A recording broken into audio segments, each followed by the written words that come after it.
She was 30 years old. She had dropped out of Stanford at 19 to start a company. She had raised over $700 million from some of the most powerful people on the planet.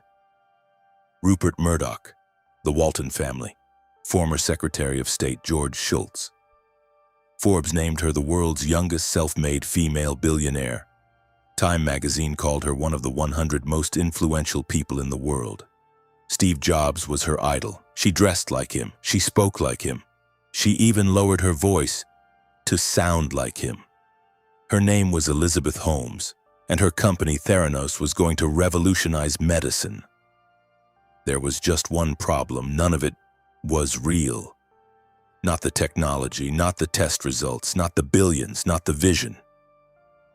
And while Elizabeth Holmes was gracing the covers of magazines, real patients were receiving false diagnoses. People were told they had HIV when they didn't.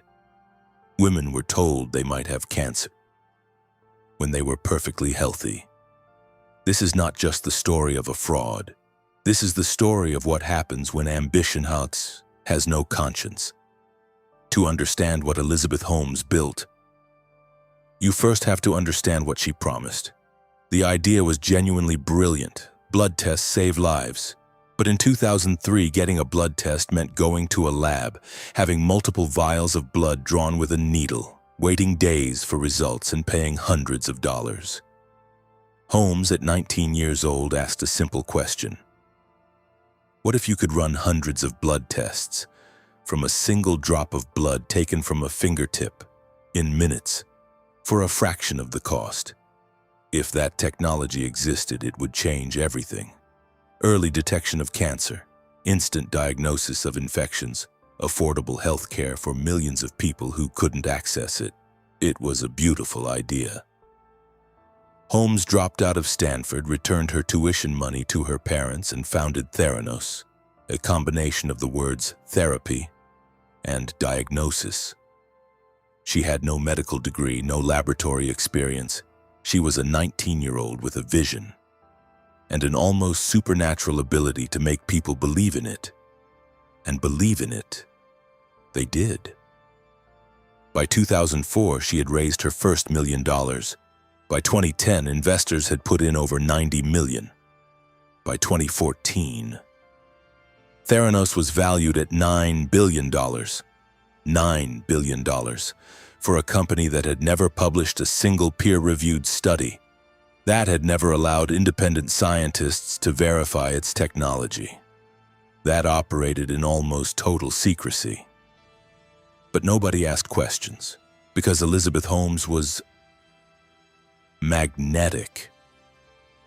She could walk into a room of billionaires and make them feel like they were the lucky ones, the ones who got to be part of something historic.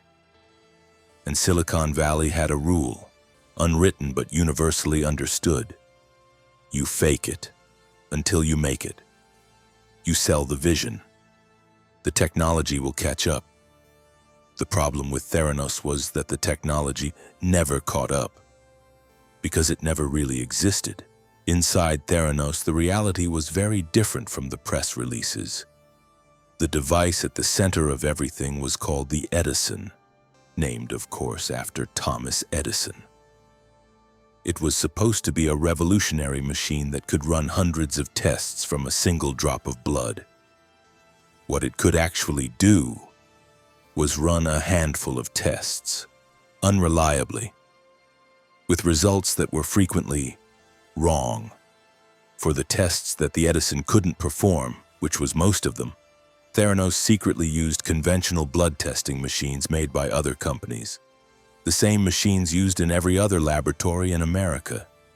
They would dilute the tiny blood sample to make it work in those conventional machines. But diluting blood changes the results. It introduces error. An error in a medical blood test is not a software bug you can patch later. Error in a medical blood test means a real person gets a real wrong answer about their real health.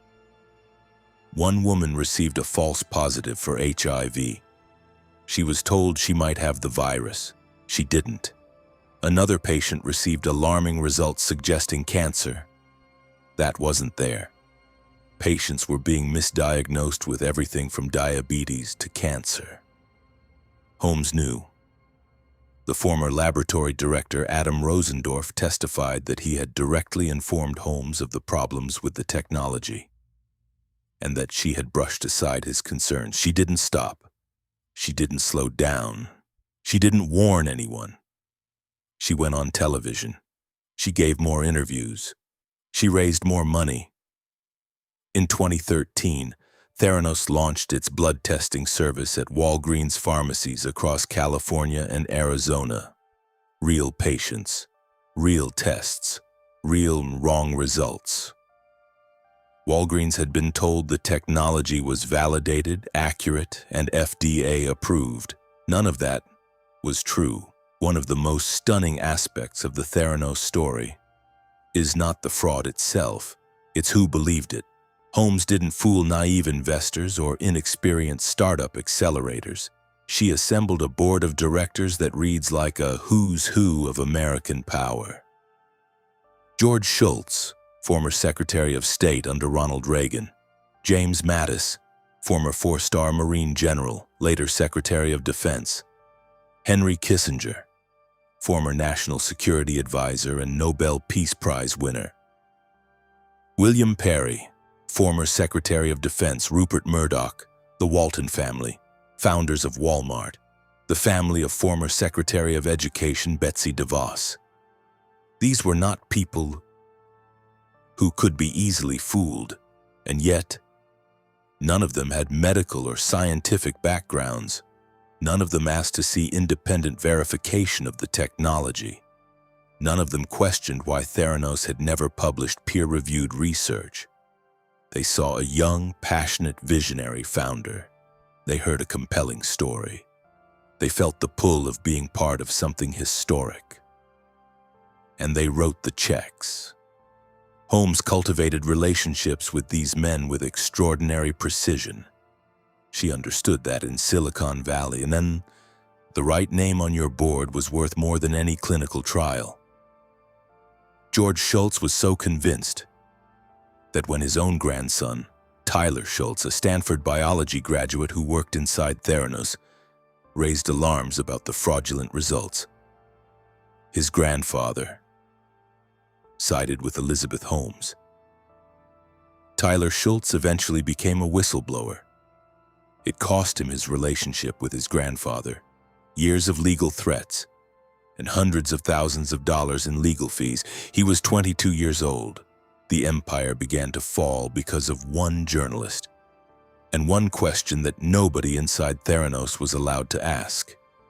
In 2015, Wall Street Journal reporter John Carreyrou received a tip from a source inside Theranos.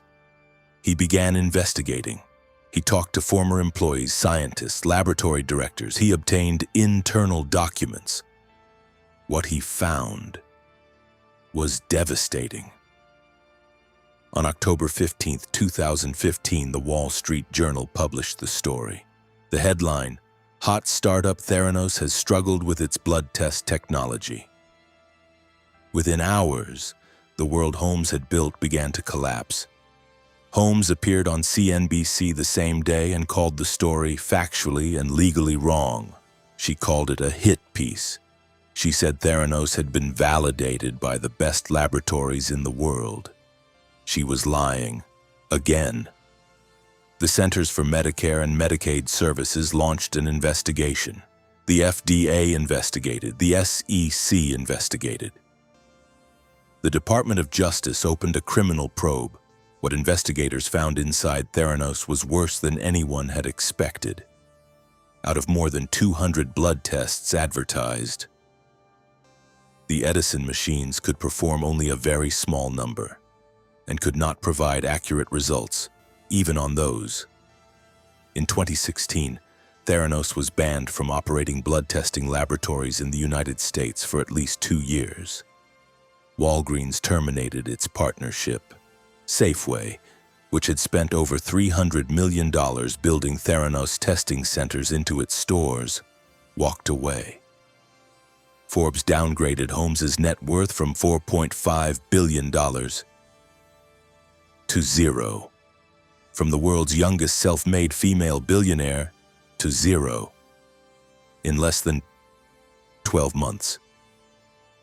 In June 2018, Elizabeth Holmes and her partner Ramesh Balwani were indicted on federal charges of wire fraud and conspiracy. Theranos was formally dissolved. The trial of Elizabeth Holmes began in August 2021 and lasted 4 months. It was one of the most watched corporate fraud trials in American history. Holmes took the stand in her own defense, a rare and risky move. She testified for 7 days. She claimed she genuinely believed in the technology. She claimed she had been manipulated and abused by Balwani, her partner, both romantically and professionally. The jury deliberated for 7 days. On January 3, 2022, the jury convicted Holmes of 1 count of conspiracy to commit fraud on investors and 3 counts of wire fraud on individual investors, involving wire transfers totaling more than $140 million. On November 18, 2022, U.S. District Judge Davila sentenced Holmes to 135 months in federal prison, 11 years and 3 months. Holmes and Balwani were ordered to pay $452 million in restitution to the victims of the fraud. On May 30, 2023, Holmes arrived at federal prison camp in Bryan, Texas. She was accompanied by her parents and her husband. She was wearing a tan cardigan and jeans. The woman who had once graced the covers of Fortune, Forbes, and Time was now inmate number 23827-111. Balwani received an even harsher sentence. On December 7, 2022, he was sentenced to 155 months in federal prison, 12 years and 11 months. In February 2025, a federal appeals court upheld both convictions, rejecting every argument that legal errors had been made during the trials. There is no appeal left. It would be easy to look at the Theranos story and conclude that Elizabeth Holmes was simply a con artist, a sociopath who fooled everyone around her. But that conclusion lets everyone else off the hook. Because Holmes didn't build Theranos alone, she built it inside a culture, Silicon Valley, that worshiped disruption above everything else, that celebrated the founder who ignored the rules, that valued the pitch over the proof. Move fast and break things works perfectly well when the things you're breaking are social media algorithms or taxi dispatch software.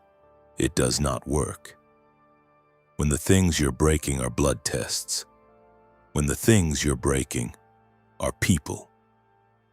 The board members who signed off without asking questions, they failed. The investors who wrote checks without demanding clinical evidence, they failed. The journalists who celebrated Holmes without scrutiny, they failed. And the regulatory system that allowed a blood testing company to operate for 12 years without proper oversight also failed. But here is what makes this story different from Blockbuster, or WeWork, or any other corporate collapse.